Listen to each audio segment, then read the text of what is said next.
This is the Newsload. I'm Carrie Anne and you're watching Newsload, and we are here today with Terry Clement. Hi, Terry. Hello. How are you today? I am good. You got a new computer? I did get a new computer. That's fun. I'm not a big technical genius. That's so interesting because I remember your show being very audio with a lot of weird, funky, modern stuff to it. It still is, but I use very primitive recording. I used to use like a 4-track tape recorder to do a lot of that stuff, and then I actually upgraded to like a digital Zoom thing that was it's still like a big chunky thing. It broke. I'm actually going to go try to get it fixed because this computer is what I'm supposed to be recording on, but I'm completely lost. I don't know what I'm doing. I know, and we're getting at that age where it's like I don't want to learn that new thing.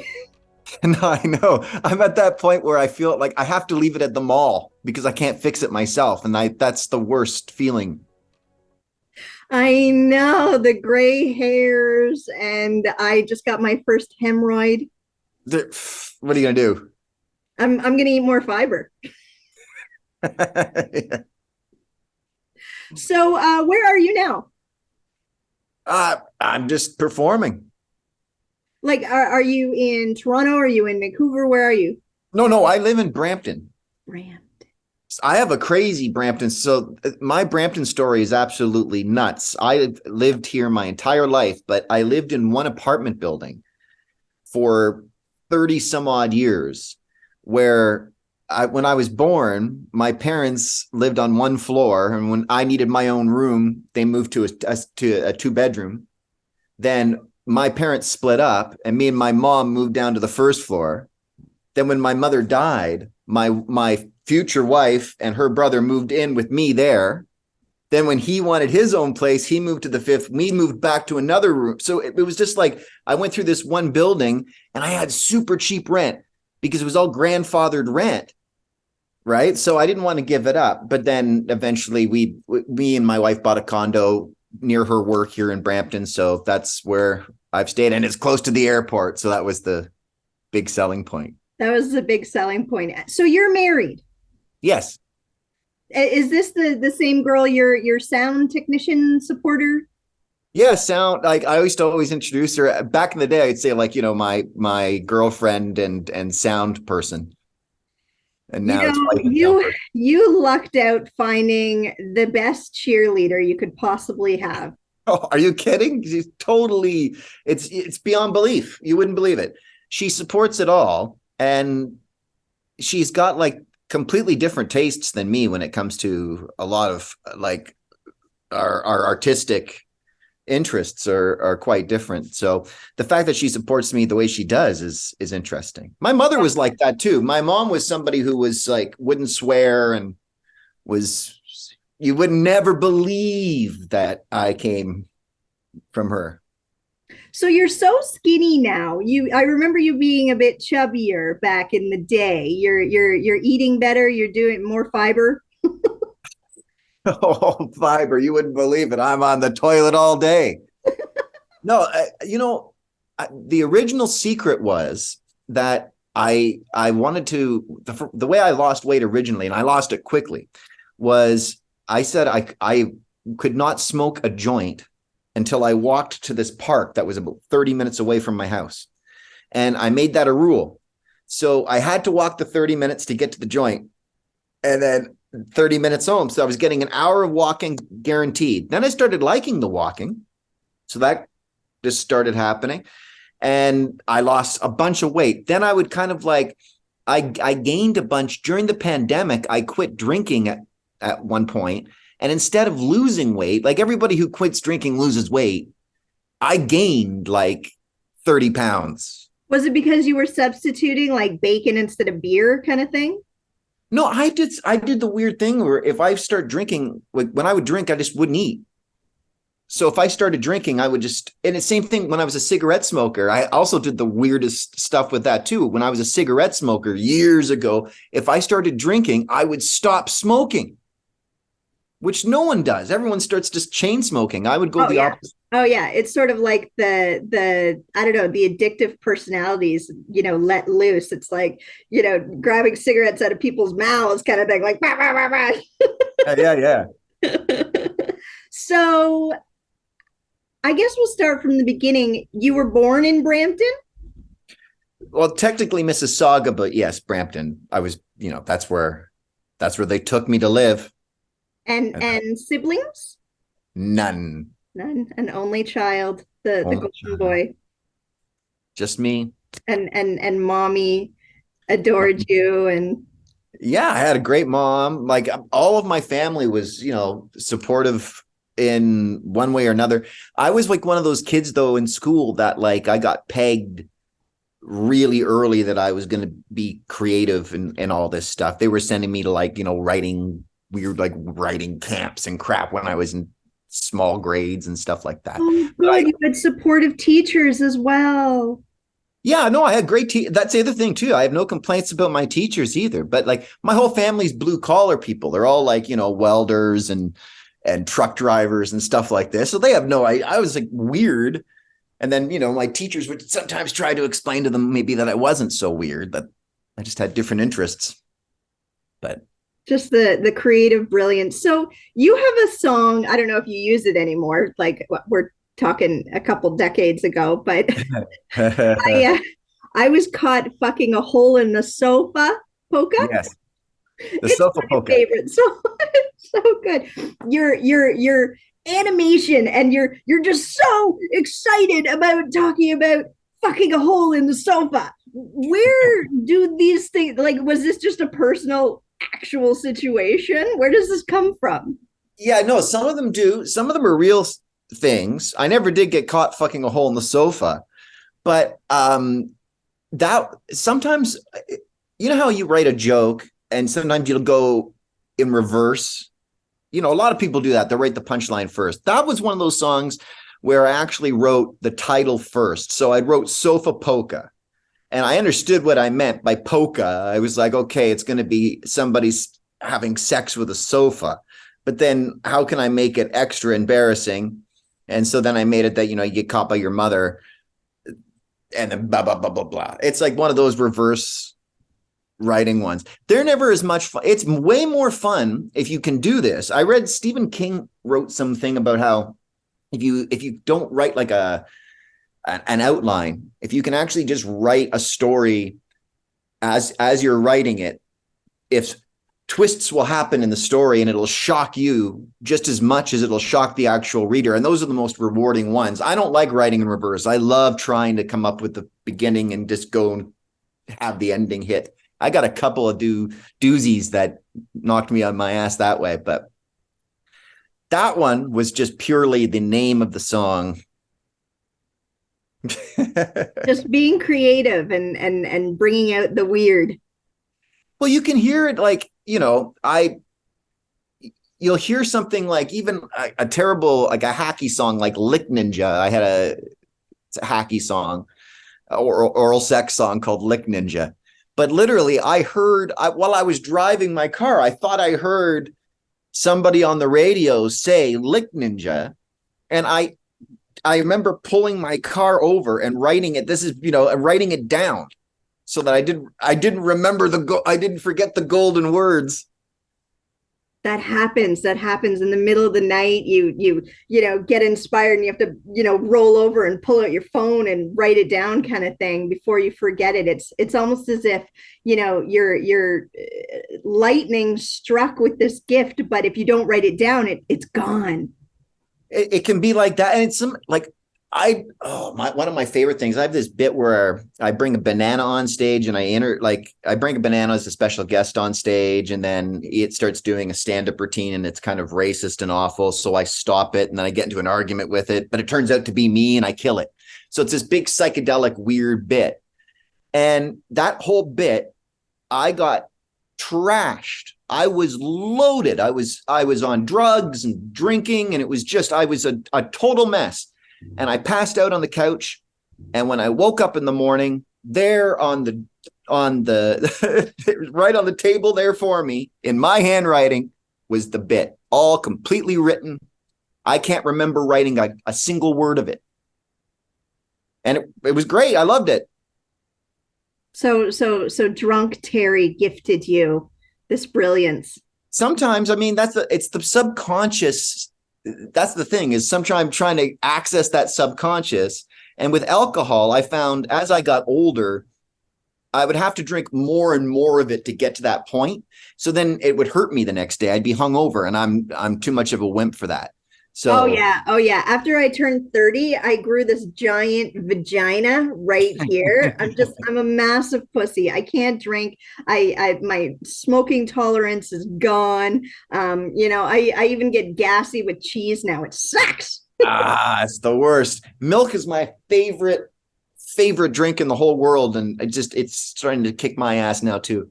I know, it's so rude. Getting older, kids, I have to say, you don't know. Like you can fall asleep on a park bench when you're 22, but not when you're 42.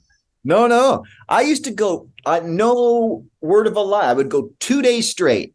I'd be up for 2 days. A lot of the time I would just get up and I'd be awake for 48 hours. I would get drunk. I would sober up. I would continue on with my day, get drunk again. I'd have no problems. I could continue on for 48 hours. Now, if I don't get, a nice 6 hours sleep, I'm just, it's awful. I know. That's the message. Anybody listening, aging is just, what the hell what kind of cruel trick is this? And they say, here's the thing. We always say Mother Nature's all beautiful and Mother Nature this and love nature. It's terrible. It's all decay. And the young ones are all prancing around beautiful, and we're old and grumpy and like, I used to be like that. Yes, and everybody, but that's the thing, is that everybody gets to go through it. Everybody gets to decay and get old and decrepit, and it's just, everything has to be destroyed to create things. It's like you're made up of a bunch of little dead stars. A whole bunch of stars had to blow up at some point in the universe to make us. It's hard to believe this. But we've somehow told ourselves we're the good guys. Yeah. We always, absolutely, are able to excuse our bad behavior and go, no, I'm not the villain in this story. I had every right to yell at that kid on the sidewalk. So, have you met any famous people that just blew you away? Comedy? No. No. See, I've never been starstruck really that much. All of my major heroes are dead, sadly, right? They're older and they died. But I will tell you, the one guy that I asked to open for was Mick Foley, the pro wrestler. He played Cactus Jack and he had all this stuff. And I'm a huge wrestling fan. So opening for him was I was a little starstruck, and I tried to act like it was no big deal or anything like that. And I did. I think I did a pretty good job. What was even funny? What was funny was he was kind of new to doing spoken word stuff, right? And so I watched his show, and it was really, really good, actually. For somebody who'd only been doing it for a little bit, it was really good. But then what I did was I got his fucking email, and I emailed him unsolicited. And I said, hey, here's some advice. And I gave him advice. I said, here, try this. Because if he was going to continue on doing the spoken word thing, he actually had potential. I don't know so much as a stand-up, but the talking part, like, God, very interesting, very, very interesting.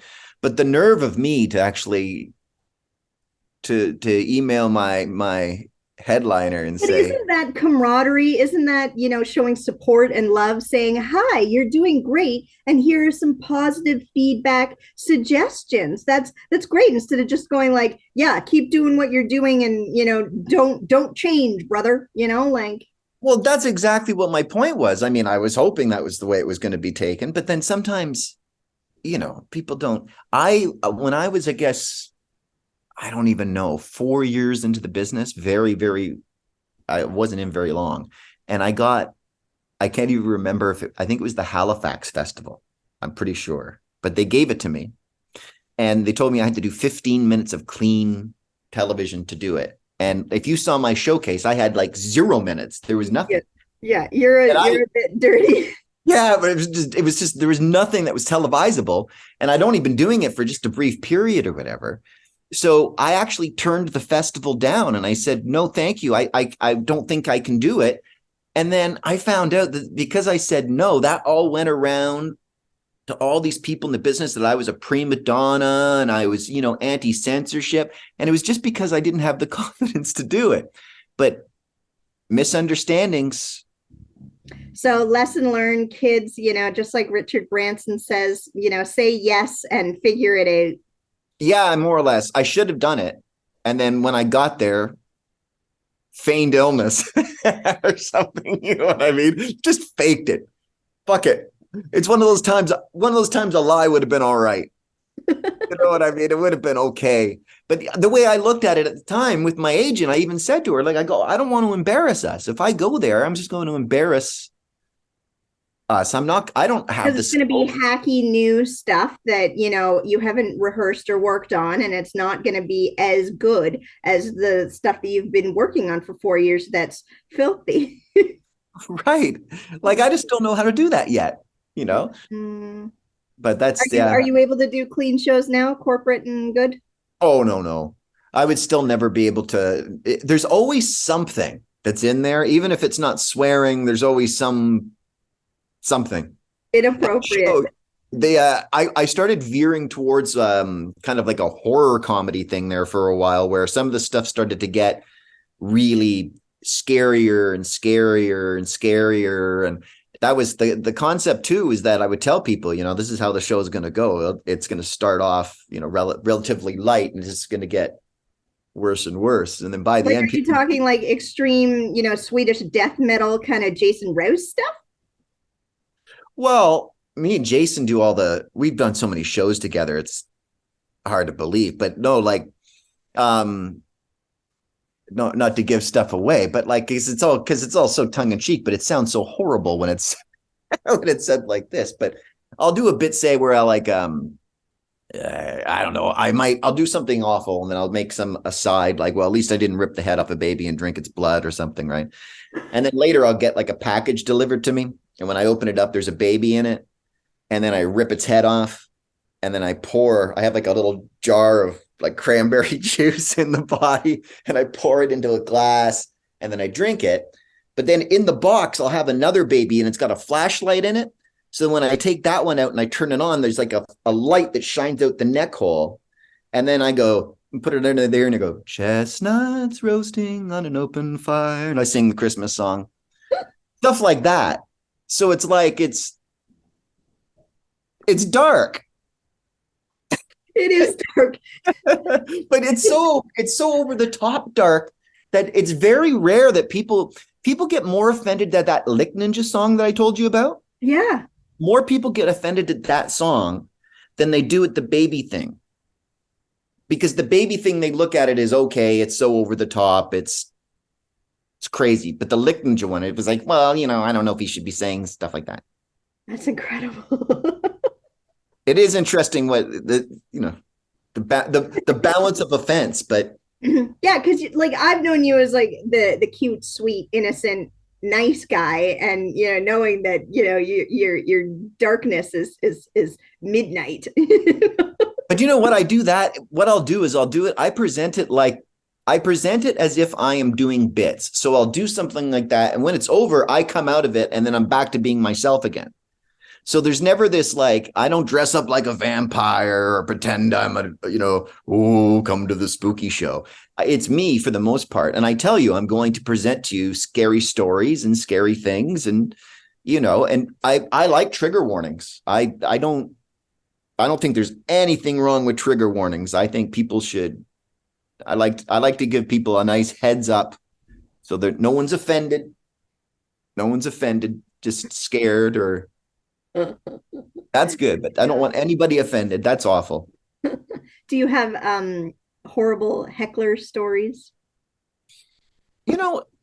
I've had a bunch of hecklers, but nothing that's been like terrible. Like I've never had those charging the stage kind of weirdos because of the fact of my act being, the dark part of the act. It's sometimes I can switch it on, and I'll do things too sometimes where I'll start screaming or yelling for almost apparently no reason, and it does look it can put a thought in their mind. Okay, I'm not going to mess with it, but I have no idea actually how I've got away. To be honest, I don't know. I used to do a bit where I used to ask people what animal they would have sex with if they were going to have if they were going to. And then I would agree with them. No matter what they said, I would act like, well, of course, blah, blah, blah, blah. But I don't know how I didn't get beat up. The sheep, they're just so fluffy. Right. I had all this thing. Hey, you get stuck, you don't have nothing. You're lonely. You roll up a sweater. There's all these jokes you can just keep coming up with it. But no one ever. That's good. I think it possibly has a bit to do with your charming personality, and people know that, you're just being funny. You're not trying to hurt anyone. Oh, I don't want to hurt anybody. I don't want to offend. I want big. You come into my show, I would have, if I could, the backstage. You come in and look at the stage when you come in, it would just be big trigger warning thing with the words, anything that I'm going to do on it that might freak you out. Because I have a thing with like animals, because I love animals. So if there's going to be something where there's a scene where an animal is going to be hurt, like in a movie, like even if it's fake, I kind of like having a heads up so I know about it, so I can kind of judge whether or not I'm going to be able to watch it. I was watching a Christian Slater movie yesterday, and the lady shot the dog, and I was like, well, this is an American movie. Like, they never shoot the dog, but it was like no witnesses. I was like, how is a dog going to be able to be? You shot the dog. It's wrong. But anyway, I love, Independence Day and everything, where the dog is okay. The entire tunnel blows up and everybody dies, but Boomer made it. An amazing scene when he jumps through. I know. But yeah. No, and it's funny because I actually have a bit where I talk about somebody skinning a cat, and which is awful. But I mean it to be awful too, right? Like I call them on it being awful. So I have this thing with animals because I like animals more than people. So that would be the thing. If I, if I would have warnings up for any kind of things. You can't do. There's also certain things like suicide, for instance. You can't talk about suicide anymore. I did that in UK. I had a song about suicide, and they actually not only did they put it on television in the UK, they asked me if I had more. They go, you have any more songs like that, mate? Well, the English are a little bit morbid, and like Catholic torture and taking over the entire. Well, they do have kind of a checkered history. Yes, and their sensitivity levels are probably minimal. So, but the thing is that they get like the satire levels, at least back then. I don't know what it's like now. That was a long time ago now. I mean, I just started doing shows again recently, and I've been, just testing the waters and dusting off old material, new material, and see what works. But for the most part, like I say, I don't find it to be like all these people talking about being canceled and all that crap. Usually you're saying some kind of racist bullshit or something. And well, just don't masturbate in the room with the waitress, and you're fine. Pull a Louis CK. Pull a Louis CK and lock the door. Yeah, jeepers. Anyway, how do we keep in touch with you? Do you have an Instagram website? All of that is about to happen. So because I have done almost nothing, I do have some internet presence, but I don't do anything to maintain it. But I have to try to come up with a good name that I can do for all of it so that it has one name and I can put all my stuff up on there, because I've got the songs and all the weird bits and all kinds of other, crap, crap, but still people like crap apparently these days. Well, we need laughter. And with your new computer, you're going to be able to, dazzle us all with all your fabulousness. So we'll make sure to keep an eye out for you. Yeah. I used to tell people, good luck. He's always trying to say, where can we find you? I go, good luck. Good luck. Even Google don't know. I used to put stuff out, and it's true. And I probably put out 150 songs on the internet under other names, and I don't remember the names myself. Occasionally I'll bump into one of my own songs.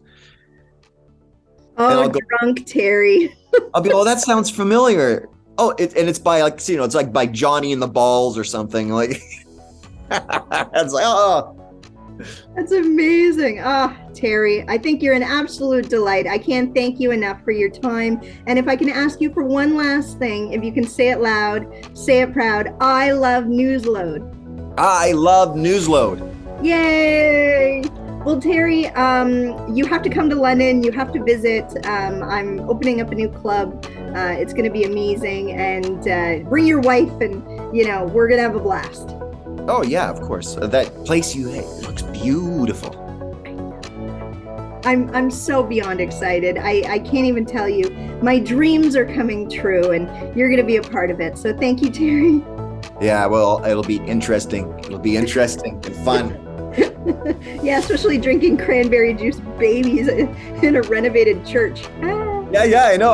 I'm a perfect Halloween show. That's the thing. I have a couple markets, Halloween and Christmas. Perfect. Well, Terry, have a beautiful day, eh? You too. Bye. This is the Newsload.